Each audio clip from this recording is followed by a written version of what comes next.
Mister Machu Picchu et Krapichouï.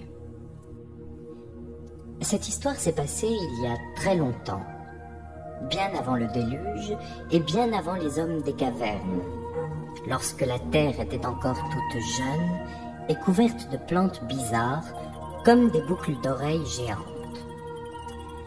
On y trouvait des fruits de toutes les couleurs et qui étaient croustillants comme des gaufrettes. D'autres avaient le goût du camembert et une grande bouche, et il fallait les manger bien vite avant qu'ils ne vous mangent. Et il y en avait d'autres qui étaient chauds comme de la ratatouille et qui refroidissaient dès qu'on les cueillait. Les plantes et les forêts étaient réellement bien bizarres à cette époque. En plus, il n'y avait aucune montagne, aucune vallée, tout était très plat, et c'était beaucoup moins fatigant pour les animaux marcheurs. L'air et le ciel étaient plutôt roses que bleus, et les nuages étaient tellement solides que les animaux volants pouvaient s'y asseoir quand ils voulaient. Quant aux poissons, c'est bien simple. Ils étaient plus qu'heureux, puisque les océans étaient faits de jus de poulet, et les poissons à cette époque adoraient le poulet rôti. Oui, la terre était incroyablement bizarre. Il y avait tout en haut, très haut, sur les plus hautes branches d'un arbre géant, un horrible dragon qui s'appelait Mister Machu Picchu. Il était, mais vraiment monstrueux. Une tête énorme, plate, large et couverte de verrues. Un nez mal centré en forme de tire-bouchon et qu'il enfonçait dans les troncs d'arbres pour grimper.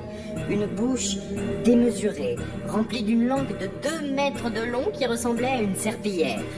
Son corps était immense, gigantesque, genre 10 éléphants, avec plein de poils partout et plein d'écailles sur le ventre. Un ventre de poisson, quoi. Il avait au moins 6 pattes et 6 doigts à chaque patte, ce qui lui faisait 36 doigts en tout. Tellement de doigts qu'il n'en avait même pas besoin de la moitié. Et tenez-vous bien, il était tout orange. Bon, il faut le dire, c'était un animal très impressionnant et très effrayant, à vous faire vomir de dégoût. Heureusement, Mister Machu Picchu était parfaitement inoffensif et même très gentil et extrêmement agréable. Il n'aurait pas fait de mal à une mouche si les mouches avaient existé à cette époque, et probablement il leur aurait même fait un numéro de plaquette pour les faire rire. Car Mister Machu Picchu ne pouvait jamais rien faire sans que ce soit motivé par son désir de rire. Ses meilleurs amis étaient 3 petites souris farceuses qui vivaient avec lui en haut des arbres et qui allaient souvent s'amuser sur le nez de Mister Machu Picchu devant ses grands yeux, plus grands c'est pas possible. Elles s'appelaient Corinne, Martine et Jocelyne, et elles étaient bleues comme le fond d'une piscine. Tous les 4 passaient leur temps à jouer, chanter et manger les fruits incroyables dont je vous ai parlé tout à l'heure. Et ils n'avaient pas besoin d'aller les chercher bien loin parce que leur arbre en était tout couvert. Une après-midi, arriva dans la région une grenouille aventurière prénommée Krapichouï. Krapichouï était ravissante, comme toutes les grenouilles de cette époque. Toute rose, avec des taches de rousseur et une très jolie touffe de poils sur le haut de la tête qui lui formait une petite chevelure rousse extrêmement coquette. Krapichouï se déplaçait uniquement à bicyclette parce qu'elle avait un grand-père très savant qui avait déjà inventé ce moyen de transport. Et comme partout la terre était très plate, Krapichouï n'avait pas besoin de faire beaucoup d'efforts pour pédaler. J'ai dit que Krapichouï était une grenouille aventurière parce qu'elle passait son temps à chercher la bagarre et à se battre avec les animaux plus petits qu'elle. C'était une grenouille qui avait un caractère de cochon. Lorsque Krapichouï passa devant l'arbre de Mister Machu Picchu, elle entendit des rires venir d'en haut. Elle s'arrêta et descendit de vélo illico.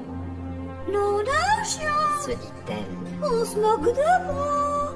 « Oh, Ça se passera pas comme ça, hein. Je suis pas grenouille à me laisser faire. Là-haut, Mr. Machu Picchu riait aux éclats, à en avoir mal à l'estomac, et il était plié en quatre et se tapait le ventre avec ses 6 pattes tellement il n'en pouvait plus de rire.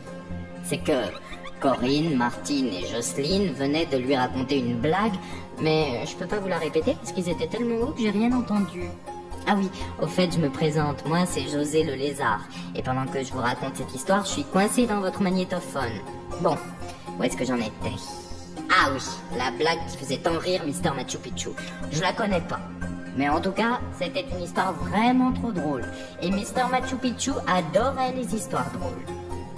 Mais Crapichouille, qui était toujours de mauvaise humeur, ne supportait pas qu'on rie en sa présence. C'était chaque fois, pour elle, la pénible sensation que l'on se moquait. Elle était paranoïaque. On se moque de moi, personne ne m'aime, et patati, patata. Bref, elle leva les yeux vers le ciel, et tout en haut de l'arbre, elle aperçut Mr. Machu Picchu. Il était si éloigné du sol qu'il en était minuscule, mais Crapichouille ne pouvait pas le manquer parce qu'en orange, il ne passait pas inaperçu. Crapichouille hurla. Et toi, le ministre, là-haut, descends de ton perchoir, pauvre clown. Oh, je vais t'apprendre à te moquer de moi, petit... Censuré. Descends. C'est un ordre.